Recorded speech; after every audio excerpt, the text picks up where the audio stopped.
Hi and welcome. This is ITxB. Today we're going to look at some of the differences between iOS and Android in early 2020.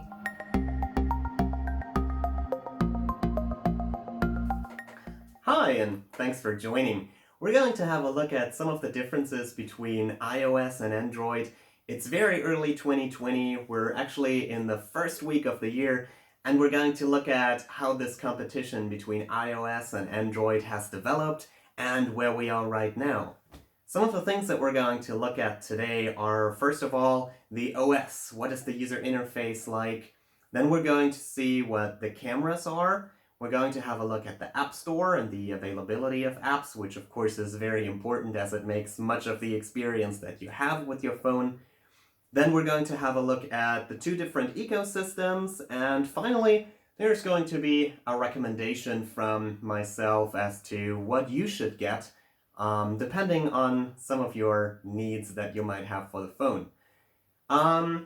The review models that we're going to look at are an iPhone XS here, which I realize is not the most current in the early 2020. Should be the iOS, the iPhone 11. However, I think most of the things that we're going to talk about apply to most iOS devices out there, so that includes probably from an iPhone 8 all the way up to an iPhone 11. I know there's better cameras on there, and we're going to get into that in a little bit. And the comparison on the Android market is a Pocophone F1 with the Pixel experience installed on it.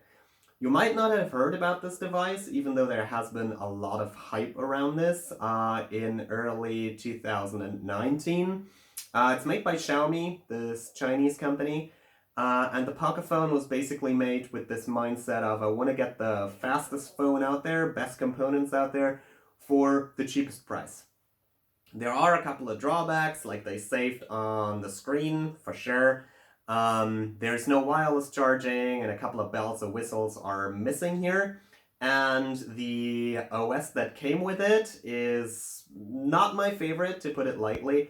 But this now has the Pixel experience on it, which, as you might know, is the closest thing to Android you can get, since, you know, the Android OS for Pixel phones is actually made by Google. So I think this might be an actually really good review device for the state of Android in early 2020. Alright, so I guess we've already started. We're kind of in the middle of it. Let's get into the OS side of things. Honestly, when smartphones first became popular, and I guess it all started with the iPhone anyway, but what made it so popular was that you can just pick it up and you can work with it, and it's very user-friendly, and you just instantly know what to do, right? That is still true for the iPhone in 2020, right? It's extremely user-friendly. You have all your apps right there. There's a couple of new gestures that you would have to learn. Like, for example, the control panel now is on the right-hand side of the screen when you swipe down, whereas your notifications are on the left-hand side of the screen when you swipe down. When you swipe up, you actually just get all of your applications that are running at the moment, and you can switch between them, which is new because you might expect your control panel down there. But all in all, even with the new gestures, it's very simple to use, and people know the OS, and it has changed actually very little from the original iPhone. I think the first one that I owned was the 3GS. And of course, there are new features, and it's smarter, and it's faster, and whatever, but like the general look and feel of the OS has largely stayed the same. Looking at Android, it has come a really long way. My first Android phone, I think, was a Galaxy S2, something like that, really long time ago. And from a UI perspective, from the user experience that you have with the phone, it was a horrible phone. It had like some of the same specs that the iPhone had. You could take pictures with it, and I guess you could also like message and call with it, just like an iPhone. You could access the internet just like an iPhone.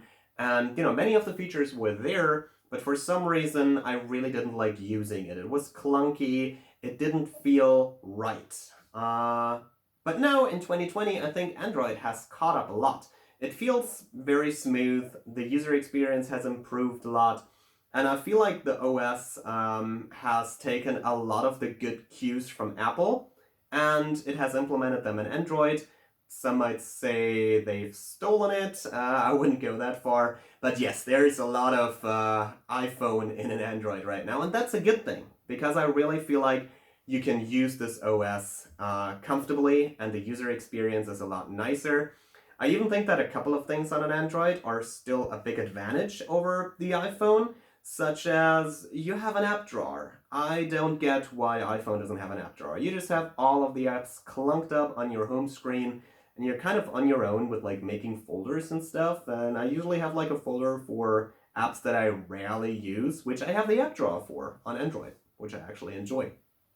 Another thing is, and that's actually been around forever, is widgets, right? You can have a ton of widgets on an Android, you can't have any on an iPhone. And some of them are actually really useful. Like I have some Philips Hue smart lights in my home that I like to turn on and off with the assistant from Amazon, whose name I'm not gonna say because otherwise yours is going to react in your home. But yeah, I'm not always close to one, right? I like to use my phone for this, and there is a widget that allows me to do that. I have it on my home screen, and it's very easy to just like turn on and off my lights without having to like search for the app, then go into the app, wait for it to load, connect to the Philips Hue bridge, then turn a light on and off, right? Because like then why wouldn't I just use a conventional light and a light switch? So from an OS perspective, iPhone is still awesome, still very usable. Android has caught up a lot in 2020, and I would really say it comes down to a personal preference. I don't really have a preference with either one of these. This is why I have both, actually. One's for private, the other one's for work. They're both great. Ecosystem. Well, this also comes down not only to preference, but what you're already bought into. And I'm not just talking about the apps on either the Play Store or the Apple App Store. There's a lot that goes into this. But let me get this out of the way. If you're heavily bought into the Google Play Store, if you have a lot of apps that you bought on there that you want to download on there, it's difficult to switch to an iPhone, and vice versa. If you have a lot of applications in the Apple App Store that you've bought, that you've paid for, and you want to keep downloading those, it's kind of hard to switch to an Android. Well, that's the obvious part.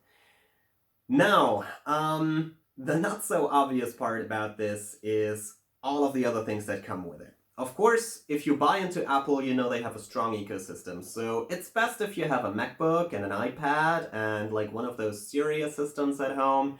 And well, basically, if you buy everything Apple, that's awesome. And then it works well together.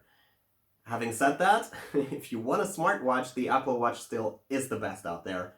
Period. And it only works with an iPhone. So then you should probably get an iPhone in 2020. Google, on the other hand, is way more open. You can use basically everything with that, right? You can use any kind of Bluetooth headphones with this. It'll work. You don't have to get the AirPods, which I think are ridiculously expensive for the quality of the sound that they provide. Same goes for the Siri smart speaker. It's insanely expensive. It's a really good speaker, but Siri is just incredibly dumb. And that gets me to the next point. With the ecosystem, you also get an assistant. So you have to make a choice between the Google Assistant and Siri on the iPhone. And even though Siri has been around a lot longer, and she actually has a nicer name than Google Assistant, what's up with that anyway, she's dumb. Like, she can do a lot of basic tasks for you on the phone, but then that's it. Whereas the Google Assistant is really smart. It has a lot of smart learning features going on, deep learning features, I'm sorry, which makes it really smart, incidentally. It's interconnected with so many services. It works in different languages. It's amazing. I have this, my entire phone is set to English. So is the assistant, and it'll mostly answer in English. But I also have German, which is my native language, on here. And when I decide to speak to my assistant in German, it'll more or less instantly know that I'm not talking to him, her, it in English, and it'll switch to German. which is cool, right? Because a couple of my smart devices around here I like to use in German. I like for my family when they come visit to be able to turn on and off the lights with their voice, which they prefer to do in German rather than English. And well, that's the next thing, right? Integrating this with Philips Hue was really easy. Integrating that with all of the other services that I use, extremely easy. I use Google Calendar, which of course is a cloud-provided calendar, so I can get this in my iCal here as well, which was really good. So there is some interconnectivity between the two.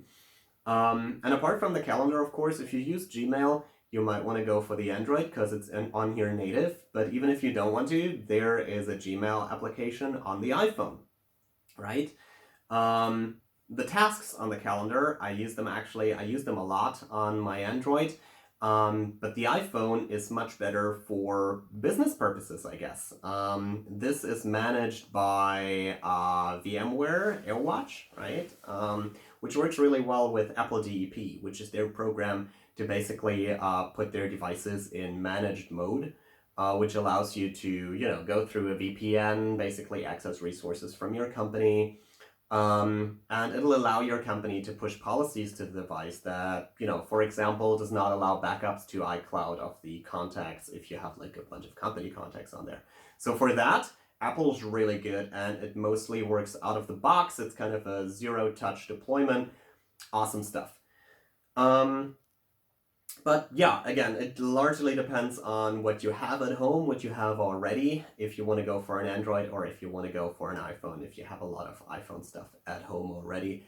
If you need a voice assistant and you use that a lot, like I do, the Google Assistant is the much better choice than Siri. Okay, as promised, personal recommendation. Actually, I have one recommendation for each use case. Personally, privately, I like to use an Android because, well, I'm an Android developer, so I kind of need to use the OS that I'm developing for, right? I think it gives me a lot more freedom for customization. I can easily put my developed apps on here without having to go through the App Store, which I guess on an iPhone would require me to jailbreak it, which I'm not going to do on a phone that I still have warranty on. The Assistant, the Google Assistant, is much better, and privately, I use voice assistants a lot for my smart home and other purposes. And I do like the camera right now on this device. The Gcam is absolutely amazing, takes great pictures for me, and I guess privately, I'm out at night or, when it's dark outside, so I love the night vision photography on this, which I use a lot.